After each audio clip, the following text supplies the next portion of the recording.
It's Sunday. I thought I'd give a quick tour of my dev boards.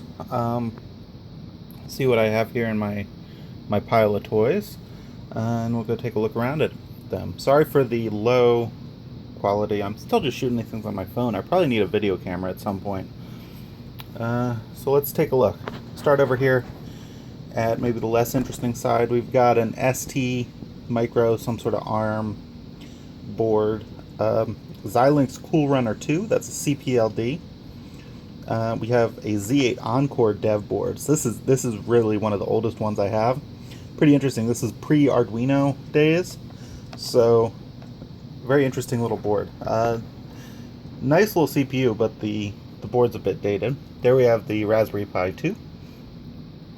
We've got from TI the Tivia C series and the MSP 430. Both great deal for these. The Tivia C is really nice and powerful, and the MSP 430, socketed. If you need a small micro, that's pretty handy.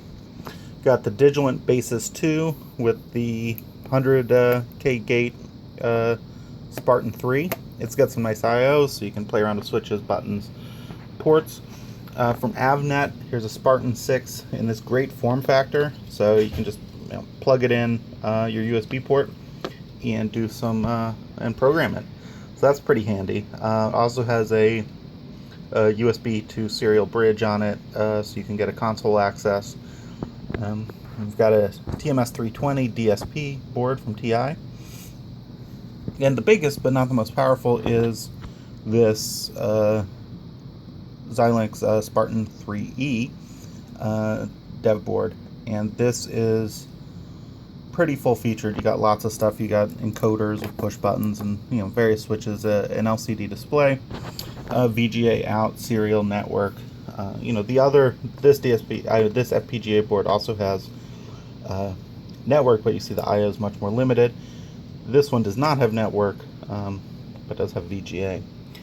Or does it have network? No, that's a PS2 on the edge there. So these are some of the dev boards I like to play with. My father got me this Spartan 3 board for a birthday one time, which I have to thank him incredibly for, because it got me into writing HDL and programming FPGAs. FPGAs are a whole lot of fun. And leave a comment below if you want to see anything done with any of these boards. I think the Cool Runner 2 is not running, but I could always get another one. But CPLDs, you might as well, because you program them, you write code for them in the same way you would an FPGA. Might as well use an FPGA rather than a CPLD at this point, especially just for playing around, because FPGA, you don't have to write to flash to program it, so you can just program it without programming the flash memory. But this is pretty cool, as is the microboard. As you'll see, I have no Xilinx Series 7, and all my FPGAs are from Xilinx, which, I don't know, I liked ISE. Now ISE is no more, that's legacy now. That was kind of their dev environment, their integrated development environment. Now they've moved on to Vivado for the Series 7 and beyond. So I don't have any Series 7, pretty much because they were pretty expensive. So the Ardix, the Kinect or Kintex, and the Vertex, and also the Zinc. And Zinc's really cool because it's a hardcore ARM plus programmable logic on a chip. So I probably should get myself a Zinc or an Ardix. But now the price has dropped a bit. So Digilant, which is a great company, as you'll see here.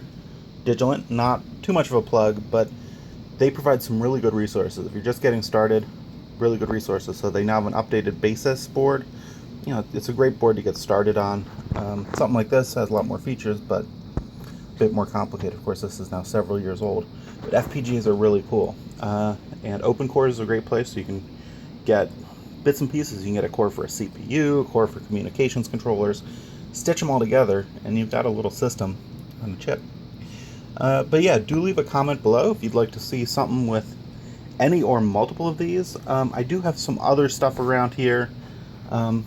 Over there in the RX 1620, I've got one of the little mini Arduino-like thing, so from Adafruit, just because it was cheap on Amazon. But that's actually doing purposes as fooling the fan controllers on the motherboard into thinking the fans are running. on that integrity system. So please leave a comment if you'd like to see anything with any of these.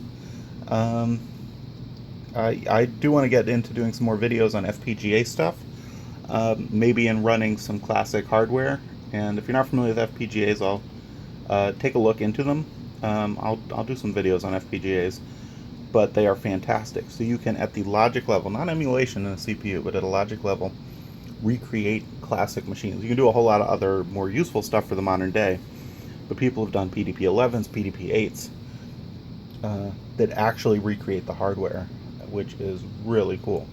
And so this board here could run a full PDP-8, probably even a PDP-11, just not fully decked out PDP-11. And so there's lots of cool stuff you can do with FPGAs. Also DSPs, pretty cool, but I don't know how well that would translate into video form, because what are we going to do, run some sound through it or something? Look at waveforms? I suppose we could do that. So I've rambled, I think, long enough, but this is my collection of dev boards. The other thing coming up in a video not too long from now is hopefully I'll get some more Raspberry Pis. Looking at getting some of the 3s, and we're going to play around with doing some stuff with those, some clustering applications with the Raspberry Pi. So that's it for now, and expect hopefully some new and interesting videos soon. I do apologize, I've been busy with actual work. So until then.